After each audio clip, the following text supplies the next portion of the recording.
Hello friends, नमस्कार। एक another stock की बात करते हैं। India bulls housing finance limited की बात करते हैं दोस्तों। स्टॉक प्राइस है 260 के आसपास है और जून के महीने में तेजी बनी हुई थी। एक खबर भी बनी हुई है 7,000 करोड़ का ये फंड राइज करेंगे आने वाले दिनों में, तो उस खबर को भी देखेंगे। चार्ट पैटर्न के अनुसार देखेंगे कि किस तरह का इसमें ट्रेड हो सकता है आने वाले दिनों में। रेजिस्टेंस, सपोर्ट और टारगेट की बात करेंगे और फंडामेंटली भी देखेंगे Q4 का रिजल्ट किस तरह का रहा है। तो सारी चर्चा, discussion India bull housing finance limited के बारे में करते हैं।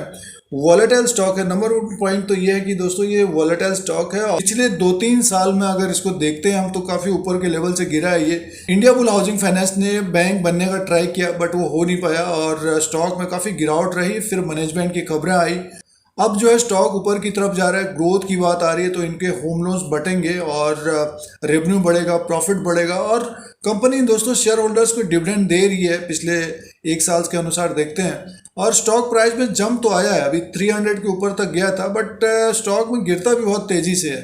तो चार्ट पैटर्न के अनुसार बात करेंगे अभी। और इसका जो मार्केट कैप इस वक्त है दोस्तों 12,023 करोड़ का है और फेस वैल्यू 2 रुपये का है। India bull housing finance limited का अगर हम 3 साल का परफॉर्मेंस देखते हैं तो 76% माइनस में है।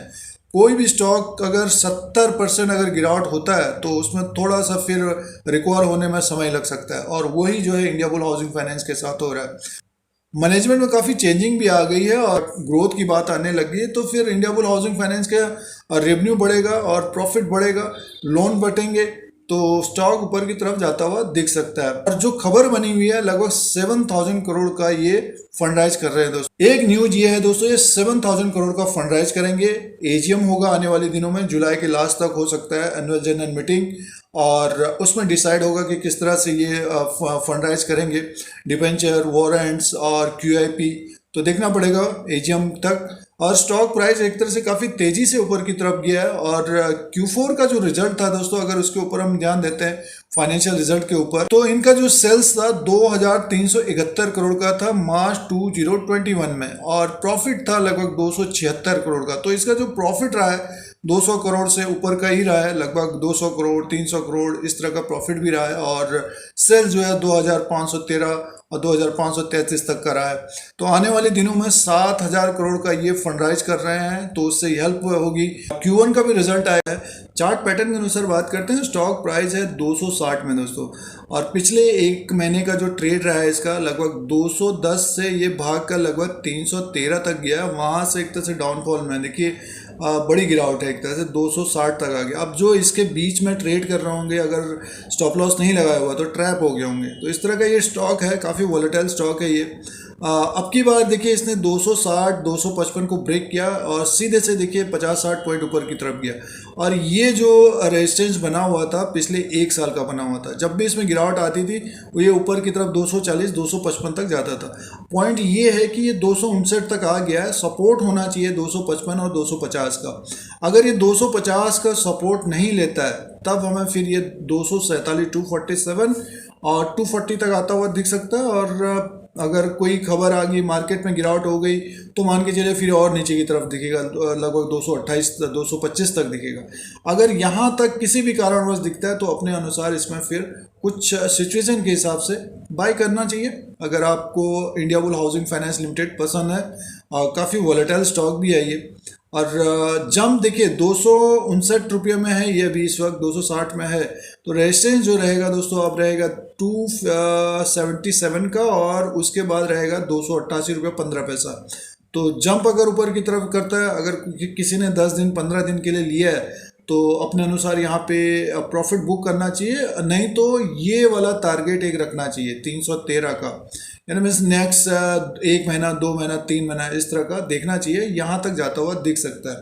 Q1 का रिजल्ट अगर अच्छा आएगा तो हमें ये इसके ऊपर ही ट्रेड करता हुआ दिखेगा और कुछ समय यहाँ पे बिताएगा। देखिए ये इससे पहले था, ये 2017 में था दोस्तों, तो यहाँ पे बिताता हुआ दिख सकता है। तो उसके बाद फिर तेज़ी की संभावना रहेगी। अब तेज़ी क्यों रहेगी आप ये भी जान लीजिए।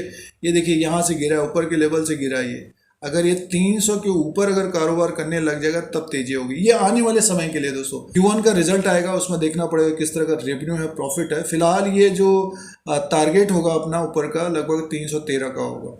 बुलिश मोड में है ये, लॉन्ग टर्म में अब थोड़ा सा बुलिश मोड आया है, बट ये है कि जो डेली में है बेरिश मोड में है दोस्तों।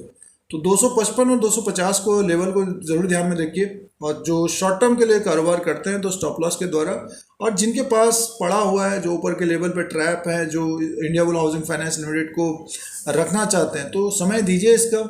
और एक साल में अगर ग्रोथ की बात आएगी तो इंडिया बुल हाउसिंग फाइनेंस हमको ऊपर की तरफ जाता हुआ दिख सकता है। स्टॉक प्राइस में मूव हो ही रहा है ऊपर की तरफ, थोड़ा सा वॉलेटाइल स्टॉक है जो भी ट्रेड करते हैं दोस्तों। अब आरएसआई की बात करते हैं, देखिए ये 85 तक पहुंच गया था, क्योंकि बहुत तेजी से ऊपर की तरफ गया था, और उसके बाद देखिए ओवरबॉट की स्थिति के बाद अब ये डाउनफॉल है, अगर नीचे की तरफ आता है तब फिर हम ऊपर की तरफ जाता हुआ देखिए इसी तरह का रहा है। चार्ट पैटर्न के अनुसार बात करते हैं तो 255 250 के लेवल को जरूर ध्यान में रखिए। ऊपर की तरफ जैसे कि 277 और 288 का लेवल इंपॉर्टेंट है। 288 के ऊपर क्लोज होता है तब फिर हमें 300 की तरफ 313 की तरफ जाता हुआ दिख सकता है, और आने वाले 2-3 महीने का जो टारगेट होगा 313 का होगा दोस्तों। तो जो खबर थी दोस्तों उसका अपडेट था फंड राइजिंग की, लगभग 7,000 करोड़ रुपए का फंड राइज होगा, और जुलाई के महीने में इसमें हलचल रह सकती है, उतार चढ़ाव रह सकता है। तो उतार इंप्रूवमेंट होगा, रेवेन्यू और प्रॉफिट बढ़ेगा तो स्टॉक जो है हमें ऊपर की तरफ ही दिखेगा। दोस्तों इसी तरह से और भी वीडियोस देख सकते हैं। यूट्यूब चैनल पर बने रहने के लिए सब्सक्राइब और बेल आइकन को प्रेस करिए। नया वीडियो अपलोड होगा तो तुरंत नोटिफिकेशन मिलता है यूट्यूब की तरफ से। स्टॉक मार्केट की जानकारी, न्यूज, एनालिसिस, रिजल्ट सारा कुछ फ्री है। फिर कोई नया वीडियो लेके आएंगे। आज के लिए इतना ही, धन्यवाद।